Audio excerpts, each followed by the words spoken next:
You have to be bold enough to give thanks, to glorify God. ఎప్పుడు అది చివరిసారిగా దేవునికే థ్యాంక్స్ చెప్పలేదు, ఇంకా దేవుడి గురించి దేవుడు చేసిన కార్యాలు ఇతరులకి ఎక్కడ చెప్తాం మనం? We have to be bold enough to glorify God. దేవుడు నీ జీవితంలో మేలు చేశాడా? ఒక ప్రమోషన్ వచ్చిందా? My God he's blessed me. నీ జీవితంలో దేవుడు ఒక కార్యాన్ని జరిగించాడా? My God he's helped me. నీ జీవితంలో దేవుడు ఏదైనా ఒక్క అడుగు నడిపించాడా? ఇతరులు చూసి you have done it wonderful అంటే my God has blessed me చెప్పగలేవా?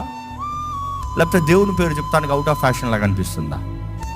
బూతు మాటలు మాట్లాడతానికి అవుట్ ఆఫ్ ఫ్యాషన్ కాదంట, దేవుని పేరు చెప్తాను మాత్రం అవుట్ ఆఫ్ ఫ్యాషన్ అంట.